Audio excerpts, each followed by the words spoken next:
ஆண்டவராகிய இயேசு கிறிஸ்துவின் நாமத்தினாலே உங்கள் அனைவருக்கும் உங்கள் இதயத்தின் ஆழத்திலிருந்து வாழ்த்துக்களை தெரிவித்துக் கொள்கிறோம். எங்களோடு கூட இந்த ஆராதனை வேளையில் இணைந்திருக்கிற ஒவ்வொருவரையும் மீண்டுமாய் அருமை இரட்சகர் இயேசு கிறிஸ்துவின் இனிய நாமத்திலே வாழ்த்தி வரவேற்கிறோம்.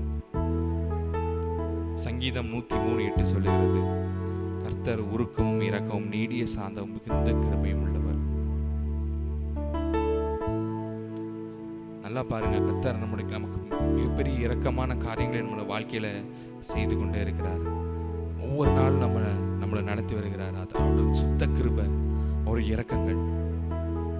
இந்த 103வது சங்கீதத்தை வச்சு இப்பொழுது நான் ஒரு பாடலை பாடப் போகிறேன். என்னோடு கூட சேர்ந்து நீங்களும் பாடும்படியாக உங்களை அன்போடு அழைக்கிறேன்.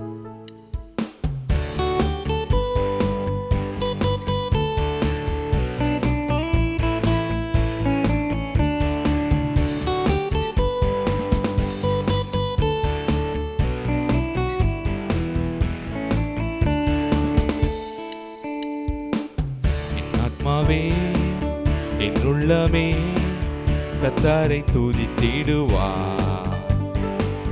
அவர் செய்த உபகாரம் என்று மறவாதே. என் ஆத்மாவே என் உள்ளமே கர்த்தரை துதித்திடுவாய். அவர் செய்த உபகாரம் என்று மறவாதே. துதித்திடு துதித்திடு நன்றியால் என்றும் துதித்திடு. துதித்திடு துதித்திடு நன்றியால் என்றும் துதித்திடு.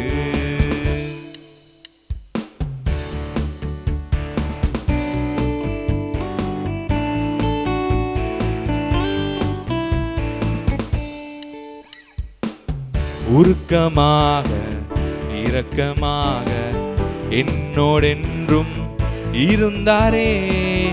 உருக்கமாக இரக்கமாக என்னோடென்றும் இருந்தாரே. சாந்தமாக கிருபையாக தாங்கி என்றும் நடத்தினார். சாந்தமாக கிருபையாக தாங்கி என்றும் நடத்தினார். துதித்திடு துதித்திடு நன்றியால் என்றும் துதித்திடு. துதித்திடு துதித்திடு நன்றியால் என்றும் துதித்திடு.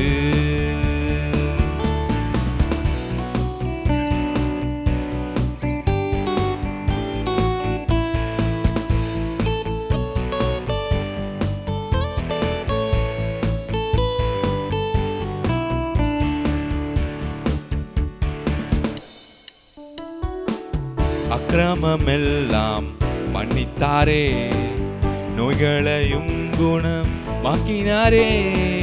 அக்கிரமமெல்லாம் மன்னித்தாரே, நோய்களையும் குணமாக்கினாரே. பிராணனை மீட்டு கிருபையாலே இரக்கத்தாலே முடிசூட்டினார். பிராணனை மீட்டு கிருபையாலே இரக்கத்தாலே முடிசூட்டினார்.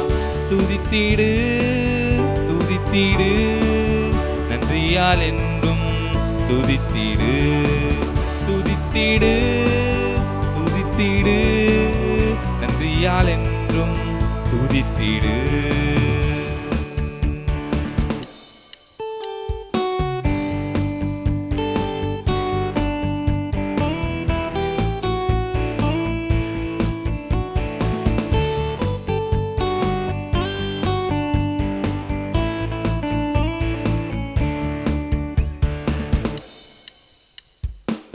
தகப்பன் பிள்ளையை சுமப்பது போல கர்த்தர் என்னை சுமந்தாரே.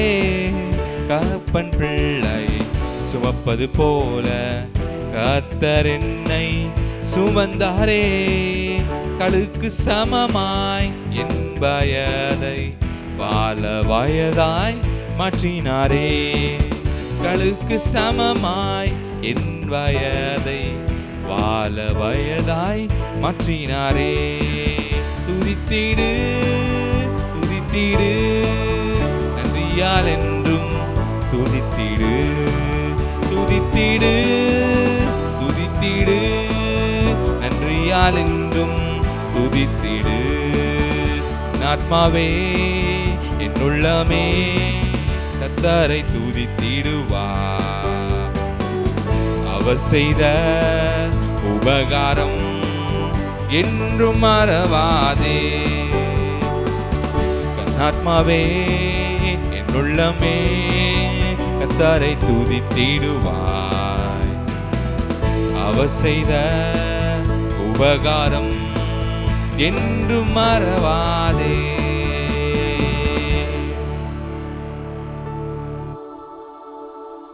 ஹல்லேலூயா ஹல்லேலூயா ஹல்லேலூயா. கர்த்தருடைய பரிசுத்த நாமத்திற்கு ஸ்தோத்திரம் உண்டாவதாக. இந்த நாளிலும் கர்த்தர் நம்மோடு கூட பேசும்படியாக நாம் எல்லாரும் ஜெபிப்போம். அன்பு தகப்பனே, இந்த நல்ல நேரத்திற்காக உம்மை நன்றியோடு துதிக்கிறோம் அப்பா. பேசுகிறவர் நீங்கள் அல்ல, ஆவியானவர் உங்களிலிருந்து பேசுவார் என்று சொன்னீரே அப்பா. ஆண்டவரே, நீர் எங்களோடு கூட பேசும் அப்பா. நாங்கள் செய்ய வேண்டியது எது என்பதை எங்களுக்கு கற்றுத்தாரும். இயேசுவின் நாமத்தினாலே ஜெபிக்கிறோம் பிதாவே, ஆமென் ஆமென். கர்த்தருடைய பரிசுத்த நாமத்திற்கு மகிமை உண்டாவதாக. மத்தேயு எழுதின சுவிசேஷம் 5ஆம் அதிகாரம் மிகுந்த சிறப்பு வாய்ந்த ஒரு அதிகாரம். அங்கே ஆண்டவருடைய மிக முக்கியமான மலை பிரசங்கத்தை குறித்து நாம் பார்க்கிறோம்.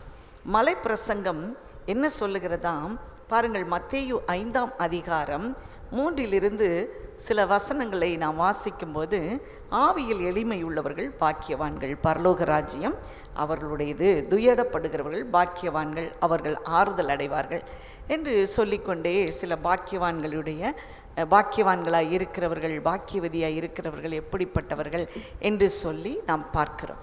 இங்கே நாம் மத்தேயு எழுதின சுவிசேஷம் 5ஆம் அதிகாரம் 7ஆம் வசனம் இப்படியாய் சொல்லுகிறது, இரக்கம் உள்ளவர்கள் பாக்கியவான்கள், அவர்கள் இரக்கம் பெறுவார்கள். இரக்கம் என்று சொன்னால் நம்முடைய வார்த்தையிலே தயவு என்று சொல்லலாம், கிருபை என்று சொல்லலாம். இந்த இரக்கம் எங்கிருந்து தோன்றுமாம்? இருதயத்திலிருந்து தோன்றுகிற ஒரு உணர்வு. இந்த மத்தேயு 5ஆம் அதிகாரத்தினுடைய சிறப்பை குறித்து நாம் பார்க்கும் பொழுது, காந்தியடிகள் மிகவும் விரும்பின ஒரு வேத பகுதியாக இந்த மலை பிரசங்கம் அமைகிறது. பாருங்கள், மலை பிரசங்கத்திலே ஆண்டவர் சொன்ன ஒவ்வொரு வார்த்தையும் அவருடைய இருதயத்தை தொட்டது. ஆகவே அவர் எங்கே போனாலும் எனக்கு மிகவும் பிடித்த பகுதி இந்த மலை பிரசங்கம் என்று சொல்லுவார்கள். பண்டைய காலத்தில் இரக்கம் என்பது அதிகமாய் காணப்படவில்லை. ஏனென்றால் அவர்கள் வணங்கின அந்த தெய்வ வழிபாடு இரக்கமற்றதாய் இருந்தது. அவர்களுடைய தெய்வங்கள் இரக்கமற்றதாய் இருந்தது. அவைகள் கொடூரமாய் தண்டிக்கக்கூடியதாய் இருந்தது. ஆகவே இந்த மனிதர்கள் எல்லாம் அப்படிப்பட்ட சுபாவத்தின் அடிப்படையிலே அவர்கள் கட்டமைக்கப்பட்டார்கள். இரக்கம் செய்கிறவர்கள் பலவீனமானவர்கள் என்று கருதினார்கள். ஒருவருடைய ஒரு ஆற்றாமையை கேட்டு, ஒருவருடைய கஷ்டத்தை கேட்டு அவருக்காக மனம் இறங்குவது எத்தனை விதமான மூடத்தனம், இது எத்தனை விதமான பலவீனம் என்று சொல்லி நினைத்தார்கள். நம்மளுடைய பாஷையில் சொல்ல வேண்டும் என்றால் ஒரு பைத்தியக்காரத்தனம் என்று சொல்லி அவர்கள் நினைத்தார்கள். பிரியமானவர்களே, ஆனால் வேதம் நமக்கு சொல்லுகிறது, நீங்கள் இரக்கம் காண்பிப்பீர்கள் என்றால் நீங்கள் பாக்கியவான்கள், நீங்கள் நிச்சயமாகவே இரக்கத்தை பெறுவீர்கள் என்று சொல்லப்பட்டு இருக்கிறது.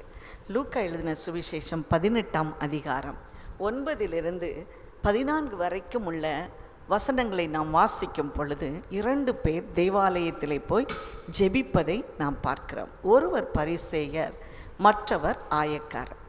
இந்த பரிசேயன் இப்படியாய் ஜெபிக்கிறான். பாருங்கள் என்ன சொல்லி ஜெபிக்கிறானா, ஆண்டவரே, நான் இந்த ஆயக்காரனை போல நான் இராதபடியினால், மற்ற மனுஷரை போலவும் இந்த ஆயக்காரனை போலவும் இராதபடியால் உம்மை ஸ்தோத்தரிக்கிறேன். வாரத்தில் 2 தரம் நான் உபவாசிக்கிறேன். என்னுடைய வருமானத்தின் எல்லாவற்றிலும் நான் தசம பாகம் கொடுக்கிறேன். ஆனால் இந்த தூரத்தில் நின்ற இந்த ஆயக்காரனோ வானத்துக்கு தன்னுடைய கண்களை ஏறெடுக்க துணியாமல் தன் மார்பிலே அடித்து கொண்டு, ஆண்டவரே, பாவியாகிய என்மேல் கிருபையாய் இரும் என்று சொன்னானாம். பாருங்கள், யார் இன்றைக்கு கிருபையை பெற்றுக்கொண்டவனாய் திரும்பி செல்லுகிறான் என்றால் இந்த ஆயக்காரன். கிருபையாயிரும் ஆண்டவரே, பாவியாகிய என்மேல் இரக்கமாயிரும் என்று சொல்லி ஒருவன் சொல்லி ஜெபிக்கும் பொழுது ஆண்டவர் நிச்சயமாகவே அவன் மேல் கிருபையை, இரக்கத்தை, தயவை அவர் காட்டுகிற தேவனாய் இருக்கிறார். கலாத்தியரின் புத்தகத்தும் 5ஆம் அதிகாரம் 23ஆம் வசனம் சொல்லுகிறது, ஆவியின் கனியோ அன்பு, சந்தோஷம், சமாதானம், நீதி, பொறுமை, தயவு, நற்குணம், விசுவாசம், சாந்தம், இச்சை அடக்கம். தயவுதான் இங்கே நம்ம இரக்கம் என்று சொல்லலாம். உன்னை போல நீ பிறனையும் நேசி என்று ஆண்டவர் நமக்கு ஒரு பிரதான கட்டளையை கொடுத்திருக்கிறார். உன்னை நேசிப்பது போல நீ பிறனையும் நேசிக்க வேண்டும்.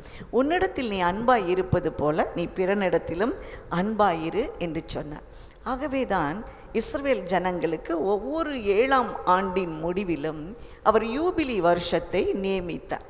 யூபிலி வருஷம் என்று சொன்னால் அந்த நாட்களிலே வாங்கின கடன்கள், இன்னுமாக சொல்லப்போனால் நாம் எதையும் ஒன்று அடமானமாக வைத்திருந்தோம் என்றால் அந்த நாட்களிலே, அந்த வருடத்திலே எல்லாம் கடனெல்லாம் தீர்ந்துவிடும். நாம் கட்டாமலே கடன் மன்னிக்கப்படும். அப்படியாக அந்த வருடம் ஒரு விடுதலையின் வருஷமாக இருக்கும். உபாகமம் 15ஆம் அதிகாரம் 7 முதல் 10 வரைக்கும் இப்படியாய் ஆண்டவர் ஒரு நல்ல ஒரு காரியத்தை கற்றுக் கொடுக்கிறார். பாருங்கள், உன் தேவனாகிய கர்த்தர் உனக்கு கொடுக்கும் தேசத்திலே எந்த வாசலிலும் உன் சகோதரன் எளியவனாக ஒருவன் இருந்தால், எளியவனாகிய உன் சகோதரனுக்கு உன் இருதயத்தை நீ கடினமாக்காமலும் உன் கையை மூடாமலும் அவனுக்கு உன் கையை தாராளமாக திறந்து அவனுடைய அவசரத்தின் நிமித்தம் அவனுக்கு தேவையானதை கடன் கொடுப்பாயாக. விடுதலை வருஷமாகிய 7ஆம் வருஷம் கிட்டி இருக்கிறது என்று சொல்லி உன் இருதயத்தில் பொல்லாத நினைவு கொண்டு உன் ஏழை சகோதரனுக்கு கொடாமல் மறுத்து அவன் மேல் வன்கண் வைக்காத படிக்கும், அவன் உன்னை குறித்து கர்த்தரை நோக்கி அபயம் இடாத படிக்கும் எச்சரிக்கையாயிரு. அப்படி செய்வாயானால் உனக்கு பாவமாய் இருக்கும். அவனுக்கு தாராளமாய் கொடுப்பதை அவனுக்கு கொடுக்கும் பொழுது உன் இருதயம் விசனப்படாதிருப்பதாக. அதை நித்தமும் அதை நிமித்தம் உன் தேவனாகிய கர்த்தர் உன்னுடைய எல்லா கிரியைகளிலும் நீ கையிட்டு செய்யும் எல்லா காரியங்களிலும் உன்னை ஆசீர்வதிப்பார். தேசத்திலே எளியவர்கள் இல்லாதிருப்பதில்லை. ஆகையால் உன் தேசத்திலே சிறுமையும் எளிமையுமான உன் சகோதரனுக்கு உன் கையை தாராளமாய் திறக்க வேண்டும் என்று நான் உனக்கு கட்டளையிடுகிறேன் என்று சொல்லியிருக்கிறார். பாருங்கள், உன்னுடைய சகோதரனுக்கு அவனுக்கு தேவை இருக்கும் பொருட்டு உன்னிடத்தில் இருக்குமே ஆனால் நீ கடன் கொடுக்க வேண்டும். அப்படி இல்லாவிட்டால் அந்த ஏழை கர்த்தரை நோக்கி அபயமிடுவான். ஆம், சிலருக்கு நாம் இரக்கம் செய்யாமல் பாராமுகமாய் போய்விட்டால் அவர்கள் யாரை நோக்கி கூப்பிடுவார்கள்? ஆண்டவரை நோக்கி கூப்பிடுவார்கள். அப்பொழுது நாம் இரக்கம் காண்பியாதவர்கள் அப்பொழுது பாவமாக அது எண்ணப்படும். ஆகவே தான் வேதம் சொல்லுகிறது, நன்மை செய்ய உனக்கு திராணி இருக்கும்போது அதை செய்யத்தக்கவர்களுக்கு செய்யாமல் இராதே, அது உனக்கு பாவமாய் இருக்கும் என்று சொல்லி ஆண்டவர் சொல்லுகிறார். யாருக்கு இரக்கம் காட்ட வேண்டுமோ அவர்களுக்கு இரக்கம் காட்டுங்கள் என்று சொல்லி ஆண்டவரை உண்மையாய் அவர் நம்மை ஒரு பகுத்தறிகிற ஆவியிலே நீங்கள் உணர்ந்து கொண்டவர்களாய் நீங்கள் இரக்கம் காட்ட வேண்டும். ஒருவேளை நம்ம நினைக்கலாம், எனக்கு உண்டானது எல்லாவற்றையும் கொடுத்து விட ஆண்டவர் சொல்லுகிறாரோ என்று சொல்லி. நிறைய பேர் அப்படிதான் தங்களுடைய பெருமைக்காக, தங்களுடைய சுபாவத்தில் அல்லது அவர்கள் பலவீனப்பட்டவர்களாக இருக்கும் பொழுது அவர்களிடத்தில் இருக்கிறது எல்லாவற்றையும் கொடுத்து விடுவார்கள். ஆனால் ஐயோ, அவர்களுக்கு இரக்கம் காட்ட அன்றைக்கு ஒருவருமே இருக்க மாட்டார்கள். நாம் எல்லாம் சாதாரணமாக வேலை செய்கிறவர்கள். ஒருவேளை நமக்கு அருகில் இருக்கிறவர்கள் மிகுந்த கஷ்டத்தோடு சில காரியங்களை நம்மிடத்திலே அவர்கள் ஷேர் பண்ணுவார்கள். எனக்கு கொஞ்சம் கடன் வேண்டும் என்று சொல்லி நம்மிடத்தில் கேட்பார்கள். ஒரு வாரம் நம்முடைய ஒரு வருமானத்திற்கு தக்கவாறு, நம்முடைய செலவுக்கு தக்கவாறு நாம் மற்றவர்களிடத்தில் கடன் வாங்காத படிக்கு நம்மிடத்திலே சேமிப்பு என்று சில பகுதி இருக்கும். அதிலிருந்து நாம் இறங்கி அவர்களுக்கு கொடுக்க வேண்டும். இறங்கி கொடுக்கும் பொழுது நம்முடைய மனதிலே இப்படி ஒரு உறுதி கொள்ள வேண்டும், அதை அவர்கள் திரும்ப கொடாவிட்டாலும் கூட அது நமக்கு நஷ்டத்தை ஏற்படுத்தாது, அது நமக்கு நஷ்டத்தை ஏற்படுத்தாது என்று சொல்லி நம் இருதயத்திற்குள்ளே ஒரு தீர்மானம் பண்ணி கொண்டு நம் கடனை கொடுக்கும் பொழுது நாம் அதனாலே விசனம் பாராட்ட மாட்டோம். ஒருவேளை அவர்களால் கொடுக்க முடியாத சூழ்நிலை வந்தாலும் கூட நாம் அதை குறித்து நமக்கு அது விசனமாய் இருக்காது. பிரியமானவர்களே, ஆண்டவர் அதை தான் சொல்லுகிறார். நீ இதோ யூபிலி வருஷம் கிட்டவா இருக்கிறது, கிட்டத்தில் இருக்கிறதாகவே அவன் தன்னுடைய கடனை அவன் திருப்பி தரமாட்டான் என்று சொல்லி நீ வன்கண்ணாய் இருக்கக்கூடாது. நீ இப்படி செய்வாயானால் நீ கையிட்டு செய்யும் எல்லா வேலையிலும் கர்த்தர் உன்னை ஆசீர்வதிப்பார் என்று. இன்றைக்கு இது ஒரு நல்ல ஒரு எச்சரிப்பாய் நமக்கு ஒரு அறிவுரையாய் காணப்படுகிறது அல்லவா? நம்மிடத்தில் நிச்சயமாக ஒருவேளை ஒருவர் 1000 ரூபாய் கேட்பார் என்று சொன்னால் அந்த நேரத்தில் அவர்களுக்கு அந்த தேவை கட்டாயம் இருக்குமே என்று சொன்னால் நிச்சயமாக அது ஒரு மருத்துவ செலவுக்கோ அது மிகுந்த அத்தியாவசியமான ஒரு தேவையை சந்திப்பதாக இருக்குமே என்றால் நாம் நிச்சயமாக நம்முடைய கையை தாராளமாய் திறக்க வேண்டும். நம்மிடத்தில் ஒரு 200 ரூபாய் இருக்கும், ஒரு 500 ரூபாய் இருக்கும். நீங்கள் கொடுத்து உதவும் பொழுது இன்னும் ஒரு நபரை ஆண்டவர் அவர்களுக்கென்று கட்டாயம் கொடுப்பார். எங்களுடைய வாழ்க்கையிலும் கூட நாங்கள் இப்படி பல முறை நாங்கள் இந்த சூழ்நிலைக்குள்ளே கடந்து வந்திருக்கிறோம். எங்களை பார்க்கும் பொழுது நாங்கள் ஏதோ பெரிய ஊழியத்தை செய்து கொண்டு வருகிறோம் என்று சொல்லி அநேகர் தங்களுடைய கஷ்டத்தை ஷேர் பண்ணுவார்கள். முடிவிலே சில நேரங்களிலே அவர்கள் சொல்வார்கள், சகோதரி எங்களுக்கு கொஞ்சம் நீங்கள் கடன் கொடுத்து உதவுவீர்களா என்று சொல்லி. ஆனால் எங்களுடைய நிலைமையும் அவ்வளவு பெரிய ஒரு ஐஸ்வர்யமான ஒரு காரியம் அல்ல. நாங்கள் அன்றாடம் சம்பாதித்து எங்களுடைய குடும்பத்தையும் நடத்தி ஊழியத்தையும் நடத்த வேண்டியது இருக்கிறது. ஆனால் அந்த குறிப்பிட்ட அந்த நபர்களுடைய வாழ்க்கையிலே அவர்கள் சொன்னது போல அது உண்மையாய் சொல்லுவார்கள், உண்மையாய் அவர்களுக்கு அது தேவையாய் இருக்கும். ஆனால் நாங்கள் அதற்காக ஆண்டவருடைய சமூகத்திலே நாங்கள் ஜெபிக்கும் பொழுது ஆண்டவர் சொல்வார், இந்த குறிப்பிட்ட பணத்தை கொடுங்கள் என்று சொல்லி. நாங்கள் அப்படி கொடுக்கும் பொழுதெல்லாம் அது எங்களுக்கு விசனமாய் இருப்பது இல்லவே இல்லை. ஆகவே அந்த பணம் அந்த குறிப்பிட்ட குடும்பத்திற்கு அது ஆசீர்வாதமாய் மாறுவது மாத்திரமல்ல, இன்னும் அவர்களுடைய தேவைகளை இன்னும் யாராவது சந்திப்பார். அப்படியாக ஆண்டவர் எங்கள் பக்கத்திலே இருந்து எப்படி அவர் கண்ணோக்குவார் என்று பார்த்தோம் என்று சொன்னால் அந்த பணத்தினாலே நாங்கள் ஒன்றும் பெரிய காரியத்தை சாதிக்க முடியாது, நாங்கள் பெரிய காரியத்தை ஒன்றும் செய்ய முடியாது. அது எங்களுடைய சேமிப்பின் ஒரு பகுதியாக இருக்கும் அல்லது எங்களுடைய சேமிப்பு முழுவதுமாக இருக்கும். ஆனால் அதில் ஒரு சந்தோஷம் காணப்படும் பிரியமானவர்களே. ஏனென்றால் கர்த்தர் நமக்கு இரக்கம் பாராட்டுகிற ஒரு குணத்தை, ஆண்டவர் இரக்கம் பாராட்டுகிற ஒரு சந்தர்ப்பத்தை நமக்கு கொடுத்திருக்கிறார் என்று சொல்லி நாங்கள் மகிழ்ச்சியாக இருந்திருக்கிறோம் பிரியமானவர்களே. ஆண்டவர் கடைசி நாளிலே சம்பவிக்க போகிறதை கூட இப்படியாய் சொல்லுகிறார். மத்தேயு 25ஆம் அதிகாரம் 34 40 வரைக்கும் நாம் வாசிக்கும் பொழுது அங்கே ஆண்டவர் நியாய தீர்ப்புக்காக அவர் சிங்காசனத்திலே உட்கார்ந்திருப்பார். ஜனங்கள் எல்லாரும் அவருக்கு முன்பாக நிற்பார்கள். அப்பொழுது அவர் வலது பக்கத்திலே செம்மறி ஆடுகளையும் இடது பக்கத்திலே அவர் வெள்ளாடுகளையும் பிரிப்பது போல ஜனங்களை பிரித்து விடுவார். பிரித்து விட்டு அவர் சொல்வார், செம்மறி ஆடுகளை பார்த்து சொல்லுவார், உலகம் உண்டானது முதல் வாருங்கள், என் பிதாவினால் ஆசீர்வதிக்கப்பட்டவர்களே, உலகம் உண்டானது முதல் உங்களுக்காக ஆயத்தம் பண்ணப்பட்டு இருக்கிற ராஜ்யத்தை சுதந்தரித்துக் கொள்ளுங்கள் என்று சொல்லிவிட்டு சொல்லுவார், நான் பசியாயிருந்தேன், எனக்கு போஜனம் கொடுத்தீர்கள், தாகமாயிருந்தேன், என் தாகத்தை தீர்த்தீர்கள், என்னை அந்நியனாக இருந்தேன், என்னை சேர்த்து கொண்டீர்கள், நான் வஸ்திரம் இல்லாதவனாக இருந்தேன், எனக்கு வஸ்திரத்தை கொடுத்தீர்கள், வியாதியாய் இருந்தேன், என்னை விசாரிக்க வந்தீர்கள், நான் காவலில் இருந்தேன், என்னை பார்க்க வந்தீர்கள் என்பார். அப்பொழுது நீதிமான்கள் அவருக்கு பிரதியுத்தரமாக, ஆண்டவரே, நாங்கள் எப்பொழுது உம்மை பசி உள்ளவராக கண்டு உமக்கு போஜனம் கொடுத்தோம், எப்பொழுது உம்மை தாகம் உள்ளவராக நாங்கள் உமக்கு தண்ணீர் கொடுத்தோம், எப்பொழுது நாங்கள் உம்மை அந்நியராக சேர்த்து கொண்டோம், இப்படியெல்லாம் அவர்கள் சொல்லுவார்கள். வஸ்திரம் இல்லாதவர்களாக எப்போ நாங்கள் உம்மை பார்த்தோம், எப்பொழுது நாங்கள் வஸ்திரம் கொடுத்தோம் என்றெல்லாம் அவர்கள் சொல்லிக்கொண்டே போகும் பொழுது அவர் சொல்லுவாராம், பாருங்கள், மிகவும் சிறியரான இந்த சகோதரரிலே இவர்களில் ஒருவனுக்கு நீங்கள் எதை செய்தீர்களோ அதை எனக்கே செய்தீர்கள். இந்த சிறியரில் ஒருவனுக்கு எதை செய்தீர்களோ அதை எனக்கே செய்தீர்கள் என்று சொல்லுவாராம். மத்தேயு 25:45 இடது பக்கத்தில் உள்ளவர்களை பார்த்து சொல்லுவாராம், இந்த சிறியரிலே மிகவும் சிறியவரான இவர்களில் ஒருவனுக்கு நீங்கள் எதை செய்யாதிருந்தீர்களோ அதை எனக்கே செய்யாதிருந்தீர்கள் என்று சொல்லி அவர் சொல்லி உங்களுக்காக உண்டாக்கப்பட்ட அந்த நரகத்திற்கு போய்விடுங்கள் என்று சொல்லுவாராம். பாருங்கள், நம்முடைய இரக்கம் பாராட்டுதல் கடைசி வரைக்கும் ஆண்டவருடைய சமூகம் வரைக்கும் அது கொண்டு போகப்படும் பிரியமானவர்களே. ஆனால் உலக பிரகாரமாக சொல்லுவார்கள் தர்மம் தலை காக்கும் என்று சொல்லி. அப்போ இந்த தர்மத்திற்கும் நாம் காட்டுகிற இரக்கத்திற்கும் என்ன சம்பந்தம் இருக்கிறது?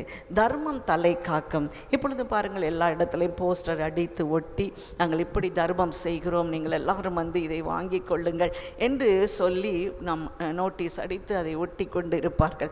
இப்படிப்பட்ட தர்மங்கள் அவர்கள் நினைக்கலாம் தலை காக்கும் என்று சொல்லி.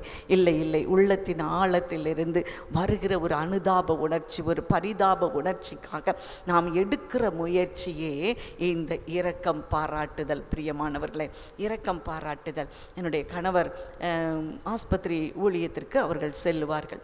அப்பொழுதெல்லாம் பாருங்கள், அங்கே அநேகர் அவர்களுக்கு மருத்துவமனையிலே அவர்களுக்கு படுக்கை இல்லாதபடியினாலே வராண்டாக்களிலே கொண்டு போய் பாய்களிலே போட்டு விடுவார்கள்.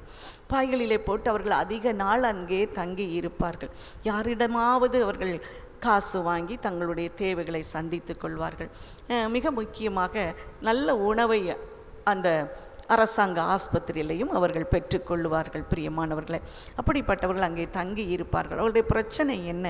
அவர்களுக்கு ரத்தம் கொடுத்தாலே அவர்களுக்கு ஆப்ரேஷன் பண்ண முடியும். இந்த மாதிரி சூழ்நிலை, உணவு காரியம் ஒருவேளை சந்திக்கப்பட்டாலும் கூட இந்த இரத்தத்தை வாங்குவது அவர்களுக்கு மிகுந்த போராட்டமாக இருக்கும், மிகுந்த கடினமாக இருக்கும். ஆகவே அவர்கள் அதிக நாள் அங்கே அந்த அரசாங்க ஆஸ்பத்திரியிலே அவர்கள் தங்கி இருக்க வேண்டிய சூழ்நிலை வந்துவிடும்.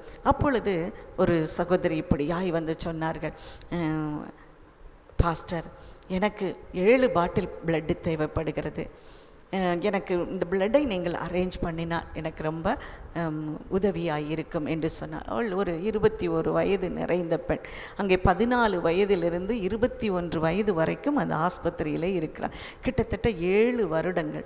அப்பொழுது என்னுடைய கணவர் அதற்கு இறக்கப்பட்டு, ஓகே, நாங்கள் எப்படியாவது உங்களுக்கு அரேஞ்ச் பண்ணி விடுகிறோம் என்று சொல்லி அவர்கள் தங்களுடைய இரத்தத்தை முதலாவது கொடுத்தார்கள்.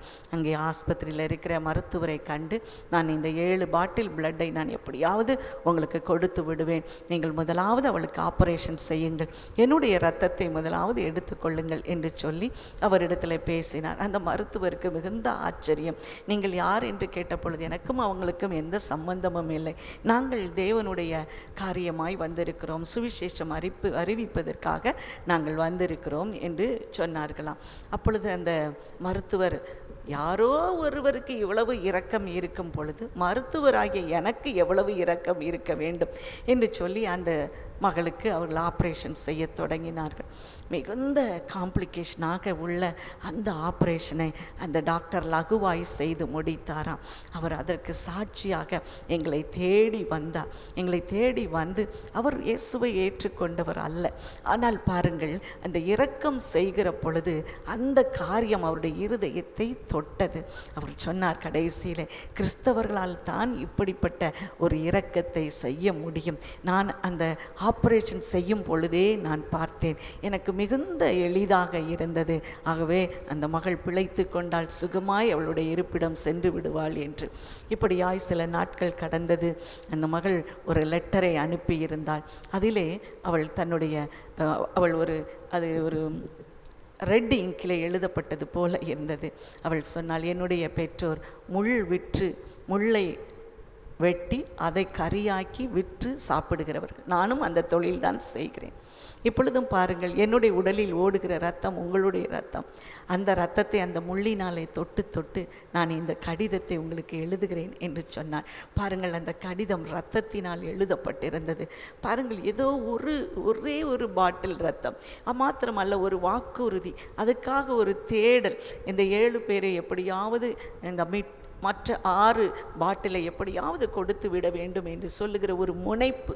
இதை பாருங்கள், இதை கண்டு அந்த டாக்டருடைய மனம் மாறிற்று பாருங்கள். அவர்கள் மாத்திரமல்ல, தேவனுடைய பிரசன்னம் அந்த மருத்துவரை நிரப்பிற்று. அவர்கள் எளிதாய் அந்த ஆபரேஷனை செய்து முடித்தார்கள். பாருங்கள், இப்படித்தான் ஆண்டவர் கூட அவருடைய சுபாவம் எப்படி இருந்தது பாருங்கள். மத்தேயு எழுதின சுவிசேஷம் 9ஆம் அதிகாரம் 35 36 வரைக்கும் நாம் வாசிக்கும் பொழுது, இயேசு சகல பட்டணங்களையும் கிராமங்களையும் சுற்றி வந்து ஜெப ஆலயங்களிலே உபதேசித்து ராஜ்யத்தின் சுவிசேஷத்தை பிரசங்கித்து ஜனங்களுக்கு உண்டாயிருந்த சகல வியாதிகளையும் சகல நோய்களையும் நீக்கி அவர்களை சொஸ்தமாக்கினார். அவர் திரளான ஜனங்களை கண்ட பொழுது அவர்கள் மேய்ப்பனில்லாத ஆடுகளைப் போல தொய்ந்து போனவர்களும் சிதறப்பட்டவர்களுமாய் இருந்தபடியினார் அவர்கள் மேல் மனது உருகி தமது சீஷர்களை நோக்கி, அறுப்பு மிகுதி, வேலையாட்களோ கொஞ்சம். ஆதலால் தமது அறுப்புக்கு வேலையாட்களை எஜமான் அனுப்பும்படி அவரை வேண்டிக் கொள்ளுங்கள் என்று சொன்னார். பாருங்கள், திரளான ஜனங்களுக்கு அவர் பரலோக ராஜ்யத்தை குறித்து பிரசங்கித்து அவருடைய வியாதிகள் நோய்கள் எல்லாவற்றையும் அவர் சுகமாக்கினார். அவர்கள் மேல் மனது உருகினார். அந்த திரளான ஜனங்கள் மேல் மனது உருகி அவர்கள் மேய்ப்பனில்லாத ஆடுகளைப் போல சிதறுண்டவர்களாய் இருந்ததை கண்டு அவர் சுவிசேஷம் சொன்னார். அறுப்பு மிகுதி, இவர்கள் எவ்வளவாய் தேடலோடு இருக்கிறார்கள், இவர்களை எல்லாவற்றையும் கூட்டி சேர்க்க வேண்டும். இது சிதறப்பட்ட மந்தையாய் இருக்கிறது, அந்த மந்தையை நானே விசாரிப்பேன் என்று எசேக்கியேல் தீர்க்கதரிசியின் புத்தகத்திலே 34ஆம் அதிகாரத்திலே சொல்லப்பட்டது போல ஆண்டவர் சொல்லுகிறார் தம்முடைய சீஷர்களை பார்த்து, அறுப்பு மிகுதி, வேலையாட்களை அனுப்பும்படி எஜமானிடத்தில் வேண்டிக் கொள்ளுங்கள் என்று சொல்லி. பாருங்கள், இரக்கம் சுவிசேஷத்துக்கு நேராய் நம்மை இட்டு செல்லும், சுவிசேஷத்துக்கு நேராய் இட்டு செல்லும். எப்படியாய் ஒரு சகோதரி சொன்னார்கள், சென்னை பட்டணத்திலே ஒரு ஆஃபீஸிலே வேலை செய்து கொண்டிருக்கிறார்கள். மத்தியான நேரத்திலே அவர்கள் ஓடிப்போய் அரசாங்க ஆஸ்பத்திரியிலே அங்கே சுவிசேஷத்தை சொல்லி அவர்களுக்காக ஜெபிக்க ஓடுவார்களாம். எல்லா டாக்டர்ஸும் நர்சஸும் அவர்களை தடுத்து நிறுத்துவார்கள். ஆனாலும் ஒரு வழியாய் ஓடினால் இன்னொரு வழியாய், அவர்கள் எதிர்ப்பு வந்தால் இன்னொரு வழியாய் ஓடி விடுவார்களாம். அப்படியாய் செய்து செய்து அவர்கள் அநேகரை ஆண்டவருடைய தொடுதலுக்குள்ளே கொண்டு வந்தார்கள். ஆண்டவர் அவர்களை சொஸ்தமாக்கினார். மீண்டுமாக அவர்களை சந்திப்பதற்கு அவர்கள் போவார்களாம். அப்படி சந்திக்க போகிற இடத்தை குறித்து சொன்னார்கள். மிகுந்த ஆச்சரியமாக இருந்தது. அங்கே சென்னை பட்டணத்திலே இந்த குழாய்களுக்குள்ளே வசிக்கிற அந்த குடும்பங்களை அவர்கள் கண்டிருக்கிறார்கள். அவர்கள்தான் சுத்தமாக்கப்பட்டவர்களாய் அங்கே திரும்பி சென்றிருக்கிறார். அவருடைய வசிப்பிடம் அதுவே. ஆகவே அங்கே சென்று அங்கே சாக்கடை ஓடிக்கொண்டிருக்கும், அங்கே அந்த ஜனங்கள் வாழ்ந்து கொண்டிருப்பார்கள். அவர்களுக்கு நாங்கள் தேவையான உதவிகளை செய்து, ஏதோ எங்களால் முடிந்ததை எங்களுடைய சம்பாத்தியத்திலிருந்து செய்து, எங்களுடைய சொந்த சம்பாத்தியத்தில் செய்து நாங்கள் அநேகரை ஆண்டவருக்குள்ளே நாங்கள் கொண்டு வந்தோம். அவர்கள் படித்து இன்றைக்கும் பக்கத்தில் உள்ள திருச்சபைகளிலே அவர்கள் சேர்க்கப்பட்டு இருக்கிறார்கள் என்று சொன்னார்கள். பாருங்கள், இரக்கமுள்ள ஒரு மனது அவர்களை சுவிசேஷத்துக்கு நேராய் நடத்தும், ஆண்டவருக்கு நேராய் நடத்தும் அல்லவா. பாருங்கள், இது ஒரு திரளான கூட்ட மக்களை ஆண்டவர் இப்படித்தான் அந்த சுவிசேஷத்தினாலே கர்த்தர் ஆண்டவர் அவர்களை சொந்த பிள்ளைகளாக அவரை ஏற்றுக்கொண்டதை பார்க்கிறோம். அதே போல ஆண்டவர் இன்னுமாய் பாருங்கள், தனி மனிதர்கள் மேலே அவர் மனது உருகினதை நாம் பார்க்கிறோம். பாருங்கள், லூக்கா எழுதின சுவிசேஷம் 7ஆம் அதிகாரம் 13ஆம் வசனம் சொல்லுகிறது, அவர் நாயின் ஊருக்கு அருகிலே சென்ற பொழுது அங்கே ஒரு வாலிபனை சுமந்து கொண்டு வந்தார்கள். அவன் அந்த தாய்க்கு ஒரே மகனாய் இருந்தபடியினாலே அவள் அழுது கொண்டு வந்தாள். இயேசு அந்த பெண்மேல் மனது உருகி அந்த பாடையை தொட்டு, வாலிபனே எழுந்திரு என்று சொன்ன உடனே அவன் எழுந்திருந்து பேசத் தொடங்கினானாம். பாருங்கள், அவனை அவருடைய தாயினிடத்தில் ஒப்பு கொடுத்தார். எப்படித்தான் தனிப்பட்ட மக்களுக்கும் கூட அவர் மனது உருகினார். அவர் மனது உருகி அவர் குஷ்டரோகிகளை தொட்டு சுகமாக்கினார். குஷ்டரோகிகளை தொட்டு சுகமாக்கினார். குஷ்டரோகிகளுக்கு நாம் உதவி செய்யும் பொழுது அவர்களை தொட்டு நாம் அந்த பணத்தை அல்லது நாம் கொடுக்கும் பொழுது, அவர்களுக்கு ஏதேனும் ஒன்று செய்யும் பொழுது அவர்கள் எவ்வளவு சந்தோஷப்படுவார்கள் தெரியுமா? நீங்கள் என் அருகில் வந்து என்னை தொட்டீர்கள், என் அருகில் வந்து எனக்கு இதை செய்தீர்கள் என்று சொல்லுவார்கள். எத்தனை மேன்மையான காரியம்! அப்படிப்பட்ட ஒரு ஸ்பாவத்தை கர்த்தர் நம் இருதயத்திலே கொடுத்திருக்கிறார் அல்லவா? எத்தனை பேருக்கு இந்த ஸ்லாக்கியம் இருக்கும்? ஆண்டவர் நம்ம மேலே இரக்கமாய் இருந்தது போல நாமும் மற்றவர்கள் மேலே இரக்க ஸ்பாவமாய் இருக்க வேண்டும் பிரியமானவர்களே. அப்படி நாம் இரக்கம் செய்யும் பொழுது, இரக்கம் செய்கிறவர்கள் பாக்கியவான்கள், இரக்கப்படுகிறவர்கள் பாக்கியவான்கள், அவர்கள் இரக்கம் பெறுவார்கள் என்று வேதம் நமக்கு கற்றுக் கொடுக்கிறது. இந்த நாளிலே நம்ம எல்லாருக்கும் இரக்கம் பாராட்ட நாம் முயற்சி எடுப்போம் பிரியமானவர். ஆராதனை